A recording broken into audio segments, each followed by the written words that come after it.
Good? Yep. All right. Welcome back to StormWatch. We've got another episode recapping the most recent 4 games, the Western Road Swing from Hell for the Hurricanes, or the Canadian Road Swing from Hell for the Hurricanes. They are 0-4 on this road trip so far. The first game was the Hurricanes versus the Winnipeg Jets. This was probably the only game that they actually played well, in my opinion. I don't know the exact numbers here. I don't want to get too specific on each of these games because I don't want to specifically recap 4 losses in a row. It's not exactly the most fun thing in the world. But in this game, I know they did heavily outshoot the Jets, but ultimately were not able to get enough to go past the goaltender. Who did they have in that? Was it Brossoit? Anyways, he had a good showing. Whoever was in Brossoit, wasn't hell of a. He faced 43 shots, gave up 1. Gave up 1. Yep. Versus Ronta. Yeah, and Ronta played well that game. Yeah. In other games on this series, he did not. Right. So that was the one game that I'm kind of comfortable losing. Not comfortable, but I don't feel too bad about it in the sense that I've become accustomed to losing that type of game as a Hurricanes fan the past few seasons, where we outwork the other team, but we just can't get the result at the end of the day. So, but I'm happy with the effort. I'm happy with the way that the game was played. Not happy with the result, but overall, I mean, you only give up 2 goals in a game. And Winnipeg is a good team, so they're a good team this year. Yeah, they're a good team. Moving on, the next game was versus the Oilers. So the first of a back-to-back versus the Flames, the Alberta battle here. So Oilers versus Canes. Hurricanes did not start this game on time. That really hurt them. And then obviously with this game, what was the final score of this one, Dad? This was 6-1. Oilers, they scored on their first 2 shots. Yeah. And the game was over then. At the 19-19 mark of the first period, we could have called the game. Yeah, they scored 2 within the first minute of the game. That's right. Yeah, on their first 2 shots, they scored a goal. That was their game-winning goal. Was on the second shot of the game. Wow. Yeah. Stahl, I believe, was the only one that ended up scoring on that game. I believe was his second of the season. So yeah, good that he scored, but doesn't really matter. Right. But yeah, goalkeeping was weak. Did Ronta get to start that game? Kochetkov gave up three goals on 6 shots. That's right, and then he got pulled. Right. Ronta didn't fare much better, but he gave up 3 on 28, but he's still below 900 save percentage. Yeah, I mean, no, that's above, but just barely. No, it's not. It's 893. 3 on 28.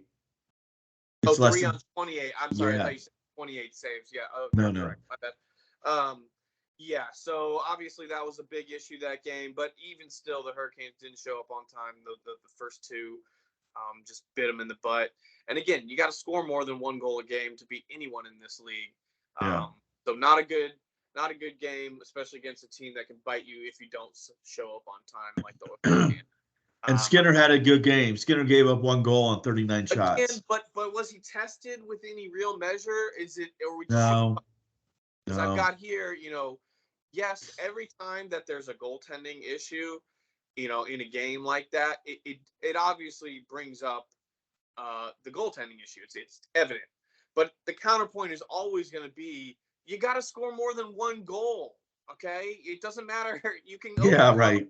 You can overcome, and this is kind of a theme that hopefully we'll get into throughout this whole podcast. But the Hurricanes right now are not able to overcome in any one area. When they're falling in one area, they don't have if they're having bad goaltending, they're not getting the goal scoring to overcome that, or vice versa. If they're not scoring the goals, they're not keeping it out of their own net enough to overcome that.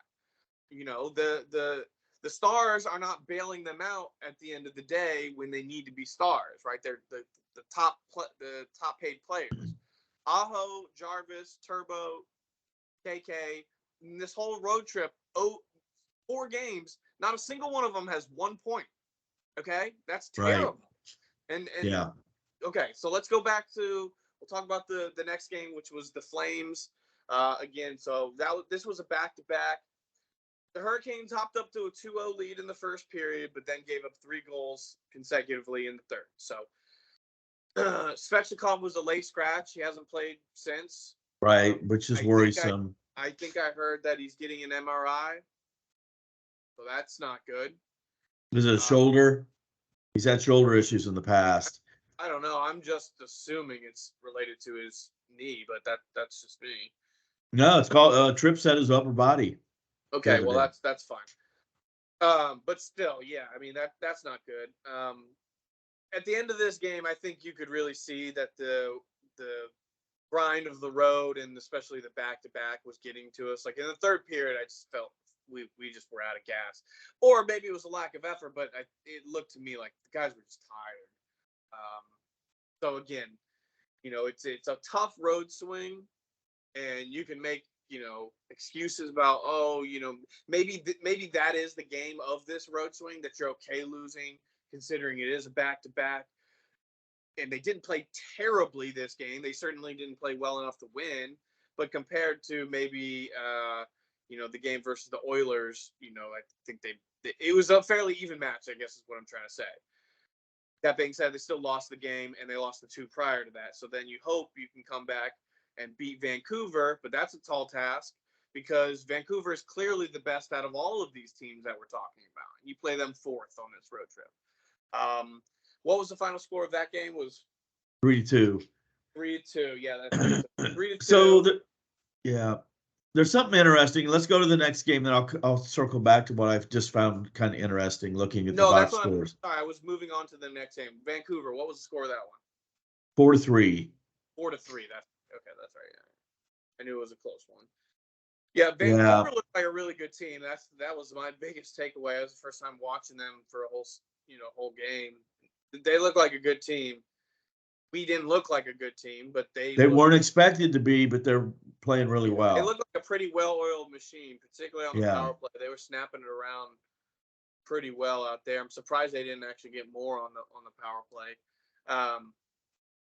This one, was really hurt by some weak team defense, particularly the culprit who often is in a weak scenario, Martin Necas. Yeah, I said the same thing.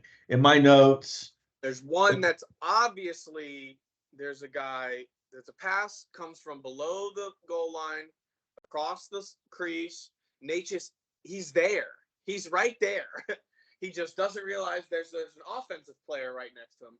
Which, why wouldn't there be an offensive player right next to you? Right. You're in the crease. That's where that player is supposed to be. He just stood there. He just stood there the other day when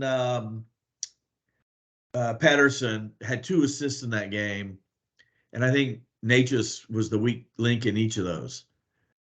Yeah, and then yes, exactly. So on that goal was clearly his fault. Then the other one, it's either him or Bunting doesn't pick up JT Miller streaking through the slot. Right. A one-time pass. Nothing Raanta could do on that. Raanta actually played overall solid in this game until he didn't, which was at the most critical moment, the game-winning goal, which was scored by Elias Pettersson. So when you to me, I keep going back to every time there's a goaltending issue, yes, there's a goaltending issue, but it's also the guy's got to score more goals. Aho has to put more goals in the back of the net. The reason that they won that game is because Elias Pettersson had a good game.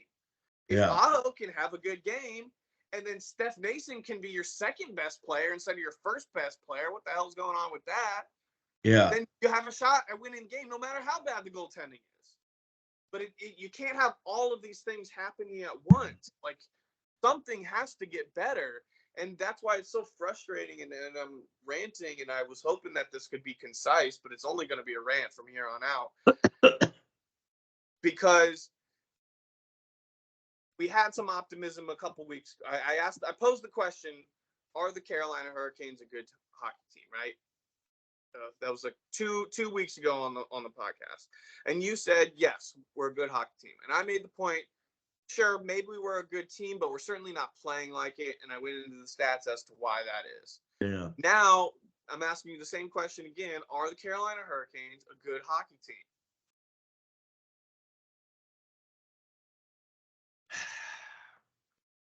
You know, it depends on what you're yes, but the huh? yes.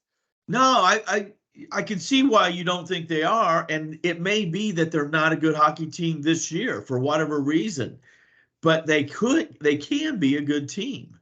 We're 35% of the way through the season. We're more than 1/3 of the way through the season. Right, I know. I've been waiting for them to show me that they can be a good team and a somewhat consistent team. I have yet to see that. We're 35% of the way through the season. It's not the beginning anymore.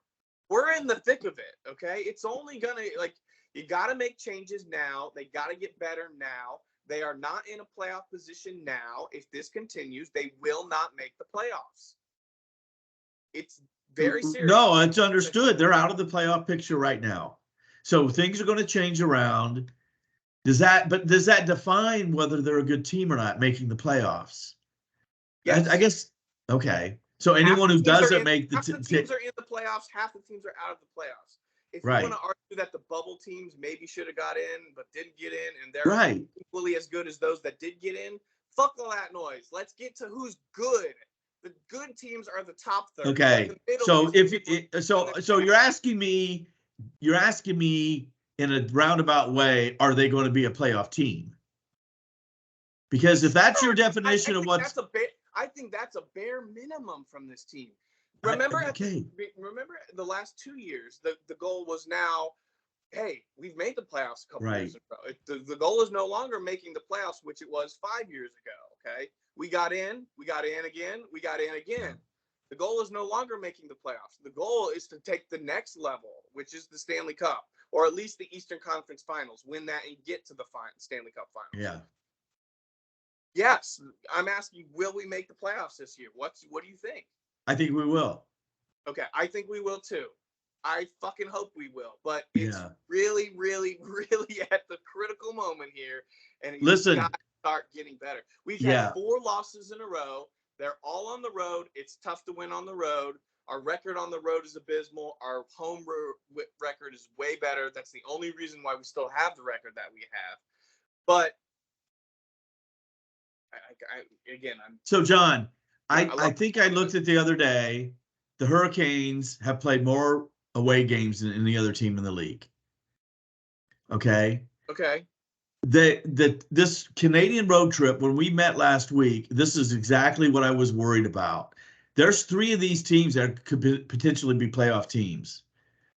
Calgary probably won't make it, but maybe they will. Edmonton maybe. Edmonton's cruising, man.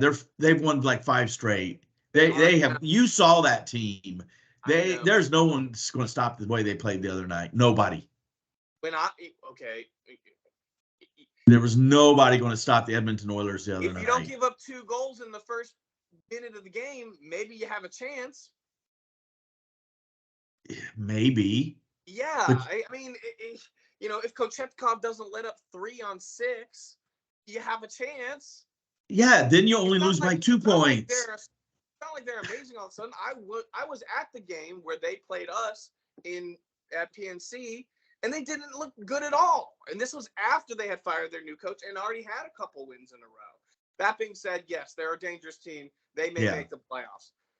Okay. But what's interesting, if they can have their turnaround, why can't we even have half of that? Like a little bit more. We're just It just hasn't happened. We're banking on a turnaround happening soon, where we go and run off 6, 7 straight games. Right? We haven't even got 3 in a row. I'm telling you, that's what we're hoping for. I'm not telling you what we've done. Yeah. That's what we're hoping for. Yes. And then you and I will have a lot more confidence when we're back in the playoff picture, and hopefully Spetch is back healthy. But I agree, there's guys on this team that are way almost across the board. Everyone is underperforming. Yes. There's not even really a bright spot on the team outside of maybe Stefan Nason. Nason. Nason. Why is Stefan Nason the best player on the Carolina Hurricanes right now? I love the guy. There's no way he should be our best player. That is just appalling. Okay. Well, maybe he's better. Maybe he can think the game better than the other guys. I think you can put him on the first line. I think he plays well. I think you put him on the fourth line. He plays just as well. I like him. I think he's a great person to have in your lineup. I'm not dissing the guy, but he's not the guy who's going to score 35 goals and, earn $9.7 million like Sebastian Aho or whatever the hell it is. Yeah. Okay. So. But here, before we go, I'm just looking at the box score. There's something I just saw that surprised me. Oh, well, I think we got a little bit more to go. But go on. No, I know you can get riled up. So last night's game, or the other night, when the Vancouver Canucks, Lafferty, Mikheyev, JT Miller, he's a proven scorer, and Pettersson is a proven scorer. Okay, you go to the Flames game. Blake Coleman, a goal. Rasmus Anderson, a goal. Defenseman, and Connor Zary, his first NHL goal. Yeah. Go to the Edmonton game. Vogel, who we got rid of. Hyman got 3 goals. He got a hat trick. Yep. By the way, Hyman was a +4 in that game. Yeah, it was great. McLeod got a goal. Ekholm got a goal. No Draisaitl. No McDavid. No Nugent Hopkins. No Evander Kane. Okay. So what is the lineup that's causing these I'll call them no names to score on us? Yeah, but that's not fair because Zach Hyman plays on a line with Connor McDavid. To say he's a no name, Connor McDavid in that game. Like, he was making the plays that led to Hyman getting the goals.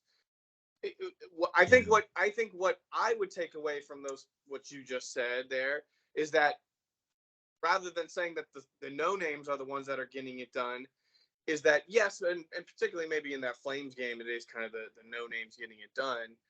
But why can't one of our names have a little bit of an impact? Just an assist. Like I said earlier, Sebastian Aho, Teuvo Teravainen, Seth Jarvis, and Jesperi Kotkaniemi all have 0 points, 0 goals, and 0 assists in this 4-game road stand. Yeah. Okay? Kotkaniemi doesn't have any in the past 6. Okay? So those are your top, are at least 2/3 of your top 2 lines, right? Probably. But John, wouldn't you say that argue? If what I'm saying is we can. I'm trying to bring a little bit of optimism to this. What I'm saying is if one of those guys has 1 point in any of those games, it's a completely different hockey game, right? We maybe not against the Oilers there, right? But with all of these other games, they were all 1-goal games, right? Yeah. If one of those guys can just be a slight impact, then we can be a team that can overcome some of these things. But when the goaltending's not there and the stars and our best players aren't playing like our best players, when Stefan Nason is your best player, you're just not that's not a recipe for success. So the goaltending is bad. We got to switch it up. I think a couple things that are kind of, at least I wanted to discuss relative to the goaltending is I really think this lack of an AHL team is really biting us in more ways than we were realizing it was going to at the beginning of the season. Like, the fact that we don't have another guy that we can at least try. There's no Alex Lyon. There's no Nedeljkovic. There's no guy who was in the system that, because we don't have a system. So, it's I don't know the history of how that all went down, so I'm not. I don't either, but I'm just thinking every other team has one. There's a reason every other team has one. Why don't we have one? I think this is a bigger issue than it seems like the management or Don wants to say that it is. It's a pretty big issue in my eyes. Like, could be, yeah. Part of the reason that our guys who come up through the system play well in the system is because that system that we play in the NHL, the AHL team was told to employ that. Now that relationship is no longer there. So when the guys come up, who knows if they're going to be ready to play in this style system. Yeah. So that's just something I wanted to bring up. Freddie, I'm pretty sure he's out for the season. There's lots of speculation that, you know, he might be placed on LTIR. I heard that a reporter who's an insider said something to the effect that the Hurricanes are prepared for him not to play another game this season. So that's very concerning. So that means Ronta and Kochetkov are what we're left with. They don't seem to be cutting it. It really can't get worse. They're dead last as far as statistics are concerned. Ronta, 860 save percentage with a 3.4 goals against average. Kochetkov, 0.873 save percentage with a 3.12 goals against average. Yeah. Last in the league by a pretty large margin. They expected goals against above expected, -20. So just dead last in the NHL. If you get a save here and there, you know, the guys are going to play with a little bit more confidence and you know, go on. So I think at this point, and I was a guy who really thought that eventually their play would improve. And again, it still can. I mean, it can't continue at this rate. I mean, maybe it can, but I don't think both of those guys are regressing this fast from where they were last year.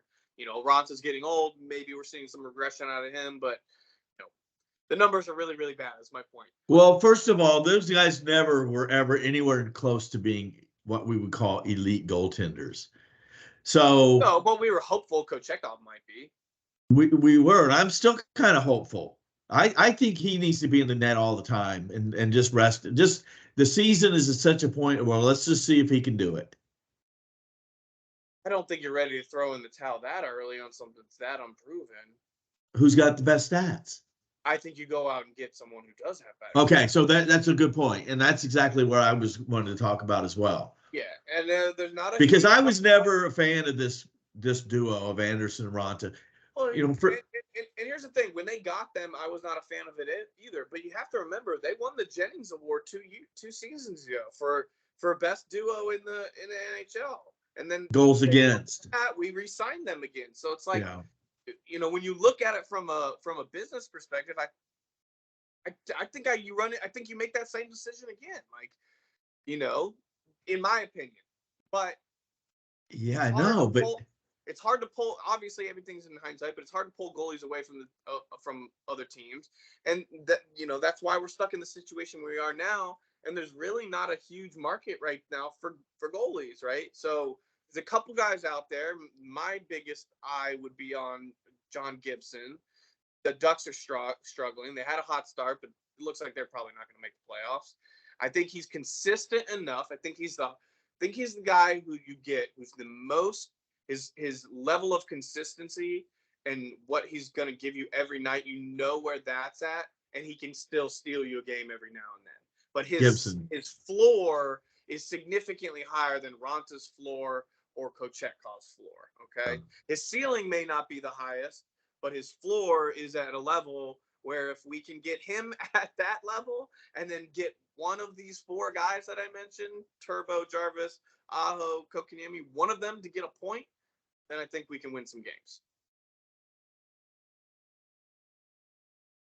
Right now we have one starter who's injured, Svechnikov. Yeah. Just think where we would be if another one of those starters got injured like that. Well, here's the thing. Yes, I wouldn't mind seeing what Vasily Ponomarev, however you say his name, what he can do. Wouldn't mind seeing. Is he with the Wolves? Yeah, yes, I believe he's with the Wolves. I'm not 100% on that, but he is getting AHL experience at the moment. I'm pretty sure. No, I'm all for bringing those guys and letting them see what they can do.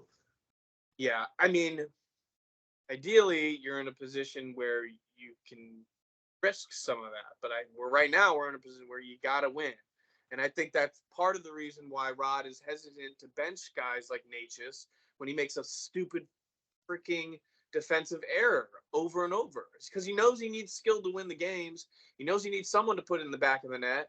And, it's as much as it is a risk to leave him on the ice because he might, give up, be a defensive liability. It might be a bigger risk to not leave him on the ice because the Stahl line's certainly not going to do any scoring. Well, they scored twice in these 4 games. Okay, congratulations. Do that every set of 4 games, and maybe I'll be slightly okay with their play. Like right now, between the two of them, Jesper Foss has 2 goals. Jordan Martinook has 1 goal. He finally got his first, and then Stahl. And the Stahl goal was the lone goal against the Oilers. Didn't matter anyways. None of these goals mattered. We lost all of these games. Doesn't matter. Like, yes, of course, you want these guys to score. It's good that they're scoring. I'm glad that they're scoring. But, we can't have all of these things happen at once. We can't have bad D and goaltending and lack of goal scoring and the Stahl line being, consistently in the negatives as far as plus minus is concerned.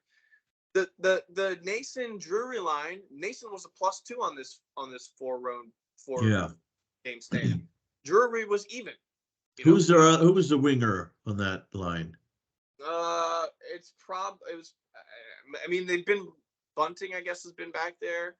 Because he wasn't very good defensively on this series either.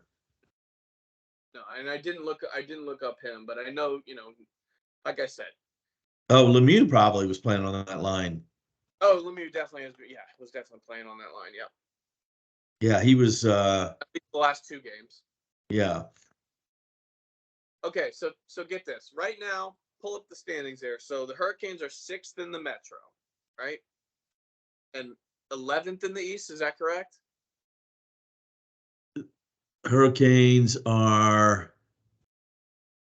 There's 16 teams in the 11th East. in the East, right? And they're 11th. 11th. That is very bad. Don't have a wild card spot. Those are currently possessed by Detroit and Washington. Both of those teams have games in hand. And now here, I'm going to sprinkle in just a dash of optimism here. The Hurricanes have a better goal differential than the Capitals. So by that metric, we might be maybe you could give the argument that we're a better team. The goal differential is a -2 for the Canes, -8 for Washington. So not a ton of difference there. Now here's where I'm going to take that optimism back. With Detroit, their goal differential is +15. Okay. Their goal differential, as far as I remember last year looking at that stat, because I really thought that they might make the playoffs last year. Their goal differential has always been higher. When they win big. They score more goals, right? We're in the -2. We can't. And even at the end of last season, I think we were like, positive maybe 20 or something. But that's at the end of an 82-game season. We just got to put more pucks in the back of the net. Okay, so Aho has had 22 points in 24 games so far. Not bad. That's fine. But he's not playing as good as last season. Last season, he had 25 points in 24 games, okay? Svechnikov had 16 goals at this point last year. 16 goals. Yeah, he made the All-Stars. He has 1. Okay, yeah. So in 29 games last year, he scored 16 goals. He has 1. Now, granted, he hasn't played all of them, but he's certainly played at least 20, I'd imagine. Yeah. Let me give you another stat that's kind of damning. The Hurricanes are 8-1 in their last 17 games. Okay, 8-1. The San Jose Sharks, who are by far the worst team in the league, are 8-7-2. They have a better record in their last 17 games, which is more than half of the games that have been played this season. Like, this is a big sample size we're talking about here. It's not just 1 week we're talking about. So yeah, those are my rants there. So on the road trip at the beginning of the season to California, and now this one to Canada. The first one I think was also a 6-game trip, And this one, we're 4 games into it. So that's 10 games total. We've won 2 of those games. And one was the very first game of the year. I think we won in overtime. I mean, we know how that works out in the playoffs for us if we can't win on the road. Yep. I understand. I understand it's hard. Gotta Yeah, win so 4. You gotta win 1 out of 4. The Hurricanes lost 4 games in a row. We have not won 4 games in a row. We have not won 3 games in a row this season, okay?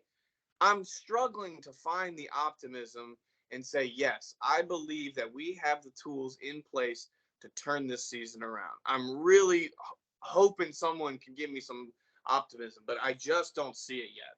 I need this team to get 3 wins in a row at some point this season. The year we won the Stanley Cup, we had never had 2 losses in a row. Never. Right. The whole season. Okay. We've had 4 in a row already this season. We've had 3 in a row already this season. We're not even close to being the team that we were last. So John, this is how I'm looking at it, and I'm going to continue to look at it at least for another, let's say, 10 games. And that is, nothing is going good for us. Yes. Okay. If one of those let's just proves, we can start winning some games. Right. I don't want to hit the panic button yet. I'm just passionate as a fan. It's hard to, do a proper analysis on a week where you lose 4 games in a row with 3 of them being 1-goal games. Excuse me. 16th on the power play, 20.7%, 19th on the penalty kill. That one's killing us. Yeah. Well, and also we've given up a lot of shorthanded goals. I was just going to say that too. Yeah. Special teams has not been good. I would rather have, I think at this point, I'd rather have special teams of last year than this year. Absolutely. Early on in the season, our power play was clicking pretty good. It was around 25% for a decent amount there, but not anymore. So, I don't know why special teams is bad. I don't know why the system isn't being played in the way it needs to be played.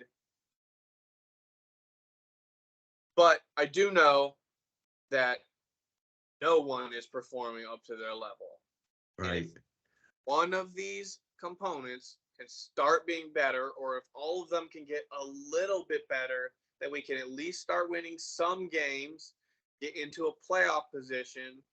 I'd like to be in a playoff position by the end of the year. That would be great. And then by the end of January, maybe we're 3rd in the Metro. Let's get crazy, Yeah. So, so who do we have coming up? We've got, let's see, to round out this road trip, we've got Ottawa and then Detroit, or maybe it's Detroit and then Ottawa. I can't remember. And then immediately after that, let's see, I got it pulled up here. It's Ottawa, Detroit, Nashville, Washington.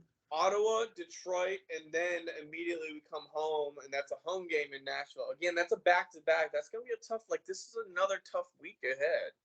And then the week after that's tough. I mean, there's no easy weeks in the NHL. No. But, I say these are tough weeks only because that's how the team is playing. Right. If you were to tell me at the beginning of the season that the first week of the season we're playing Ottawa, Detroit, and Nashville, 3 easy wins in my opinion. That's what I would have told at the beginning of the season. Now, who knows what team is going to show up? Who knows if those top guys are going to get, a point? Who knows if the goaltender is going to let in a weak goal? No, I take it back. I know that they're going to let in a weak goal. How many of them are they going to let in? That's the bigger question. Yeah. So if one of these elements, goaltending, goal scoring, team D, Nate just stop being, just a puck watcher and rather being an impactful defensive player, if the stall line can actually start producing, if, that's the tough part. We're 35% of the way through the season. I'm still asking if. Yeah, I mean, there are guys that just disappear during a game. Like I was just trying to remember, I didn't really talk too much or have any bright moments as I was logging the plays where I mentioned Aho or mentioned Turbo. Obviously not Svetch because he's out. But They just seem very lethargic. Like there's not a lot happening in a game. Yeah. I don't know. Something's got to give. Rod's got to bench somebody. Something's got to change. And I think we're gonna see a change in the roster. See when and where and to what extent. It might not happen soon. It might happen closer. Here's the thing. It has to happen soon if it's a goaltending situation because we need to start winning games. And I think that for sure, if you can get improved goaltending, I think for sure, even if the rest of the team stays the same, you can start winning more games if you get a little bit better goaltending. So I think they got to make a move soon. Otherwise, we'll get into this maybe if the team continues down this road, but I can totally see us getting to a point where we're halfway through the season and we're right on the line of a playoff team or not, and we decide, let's make some changes to this roster because moving forward, we need to be certain that we're going to be able to be in a playoff position halfway through the season rather than hoping we're going to be in a playoff position halfway through the season. So the optimism is draining by the minute. We'll see if they can turn it around soon. There's still reason to believe they can, but I gotta see some change, and hopefully we can. So we will revisit this shortly. We've got 2 more podcasts before the holidays. We'll do one around the holiday time or right around Christmas time. We'll do one together, so that'll be a kind of an interesting episode. Till then, best of luck, all you Caniacs. Hopefully the team can start playing better. See you again next time. All right. Good night.